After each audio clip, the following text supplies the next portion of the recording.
Welcome to the Plan B CRNA podcast. I'm your host, Bobby Jones, and I'm so excited that you're here. The Plan B CRNA podcast is the only show made specifically for nurse anesthetists who are exploring options outside of their traditional career paths. This is the place to expand your mind and your goals as we uncover new ways to produce side income together. The mindset that we bring to any situation plays a key part in overcoming challenges and really enjoying our unique paths in life. On Thoughtful Thursdays, I like to explore emotional topics that are relevant to CRNAs and other providers. I think of this as my therapy, and I hope you learn some tips and tricks that you can use along your own journey. This episode is brought to you by On-Call Capital. On-Call Capital is dedicated to educating CRNAs and other healthcare providers about investing outside of the traditional stock market. On-Call Capital also provides opportunities for you, yes you, to create passive income and generational wealth while also lowering your taxable income through investments in the apartment and alternative investment spaces. If you haven't hit subscribe yet, make sure you do that right now so that you don't miss an episode. Thanks so much for joining me today, and now on with the show.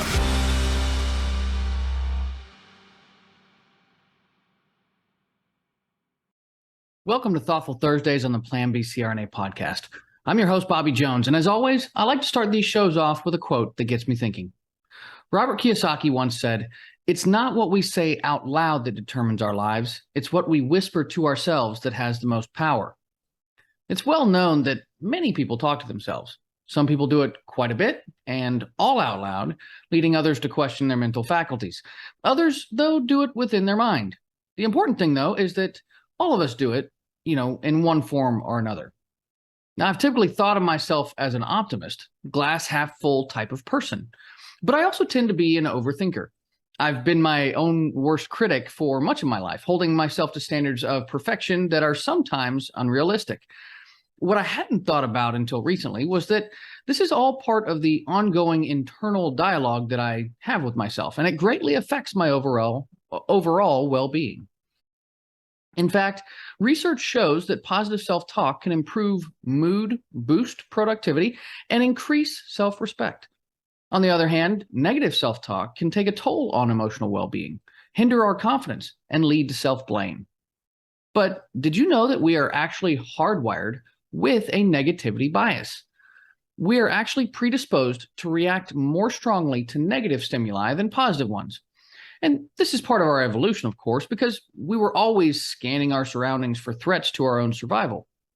Nowadays, though, physical safety is not generally a concern, but our continual scanning can ultimately be more harmful than helpful. Part of this is genetics, and part of it's from our upbringing and interactions within our own environments. The habit of overthinking is associated with clinical mental health conditions such as depression and anxiety. A 2013 meta-analysis by Johnson and Wisman suggests that rumination is a major cause of depression in women, who are twice as likely to be diagnosed with depression as men. A 2019 study by Susan Shear at the University of Manchester showed that self-deprecating thinking, a form of negative self-talk, is also more common among women. However, I'm here to tell you from my own experience that men can certainly suffer from negative self-talk too. While the occasional brush with self-doubt is common, a consequence of too much of that negativity bias is imposter syndrome, which was the subject of my very first episode of this show. So yeah, I do have some experience with this stuff. The question remains, though, what can you do about it? Well, the opposite of negative self-talk is positive self-talk, right? I don't think you have to, as a result, be relentlessly positive to overcome negative self-talk. But the message that we're repeated frequently, we're chemically wired into our brains. If too many of them are negative, then lucky for you, the brain has neuroplasticity, and it's designed to continually rewire itself throughout your lifetime. You can begin rewiring those negative programs that are playing out unconsciously in your brain. The part of your brain that stores these programs doesn't know whether what you say to yourself is true or false. It is just a replay of the programs you've received from others and yourself over time. You can replace any negative programs through repetition with different and more successful and positive ones. There are three primary steps to changing our inner critic and rewiring ourselves for more positivity. Number one is to cultivate self-awareness. Our self-talk is often automatic, and our regular nature is to fixate on the negative. So we must become aware that we're having these thoughts before we can change them. But becoming aware isn't enough. We must also figure out, when we're doing it so that we can better understand our own triggers and why we're thinking the way that we are. Once we do that, we can take the next step, which is, number 2, to check ourselves. When you recognize those triggers, you can begin to catch yourself in the act. But now you can also stop and restate those negative thoughts with clear, positive statements that give new directives to your brain. This isn't lying to yourself. It's rewiring your brain with an accurate account of how you choose to be.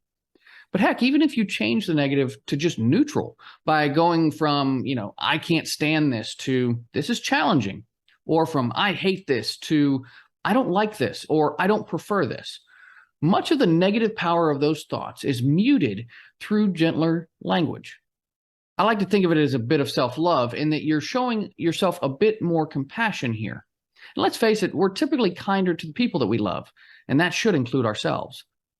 Number 3, listen to and practice positive self-talk. Now, this part makes me think of the Stuart Smalley character played by Al Franken on Saturday Night Live back in the 90s. I'm good enough, I'm smart enough, and doggone it, people like me. But seriously, what is the most effective way to learn a new language? By listening to recorded sessions of that language and then practicing it. Learning the language of self-talk works in much the same way, and the easiest and most effective way is to actually listen to it.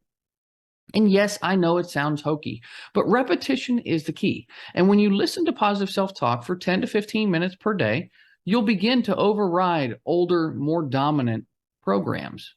You can go onto YouTube and find tons of videos for positive affirmations and self-talk, from a few minutes to a few hours long. You can choose to really dive in with a meditation, or you can just play them in the background while you go about your other daily tasks. But the key is that you're finding a way to surround yourself with that positivity over the course of several weeks or so. And if you need a positive jolt, I challenge you to take this on. I did it over the summer and it helped me more than I thought it would. If you stumble or forget, hey, that's okay. Just pick the habit back up when you notice. And I think you'll be glad that you gave it a shot. Now, as always, I have a few links in the show notes for you. I would also recommend a couple of books, such as Don't Believe Everything You Think, Why Your Thinking is the Beginning and End of Suffering by Joseph Nguyen. Nguyen is the last name, and I'm horrible at pronunciations, as some of you already know. Negative Self-Talk and How to Change It by Shad Helmstetter, and The Power of Positive Self-Talk by Kim Fredrickson. And that's what I've got for you today. If you enjoyed what you heard, make sure you hit subscribe and leave a review. I'd love to hear what you thought of, the episode and the content within. So if you're interested in passive income opportunities with tax advantage real estate, make sure you visit my website at www.oncallinvestments.com or reach out to me on Facebook, LinkedIn, or Instagram. Until next time, be safe and take care of each other out there. Thank you so much for joining me for another episode of the Plan B CRNA podcast. If you haven't already subscribed and reviewed the show, I'd be honored if you took the extra time. It really helps to expand our reach and get the word out about the show. If you're a CRNA who is interested in sharing your story on our podcast, I'd love to have you. Please email me at bobby@oncallinvestments.com for more information. This episode was brought to you by On-Call Capital.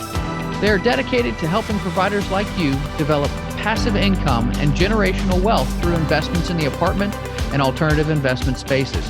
Feel free to check out their website at www.oncallinvestments.com and subscribe to their free educational email series. You can find On-Call Capital on Facebook, Instagram, and Twitter. You can also check out our YouTube page, where you'll find all of the show episodes along with other educational videos. Thanks for listening, and we'll see you on the next episode.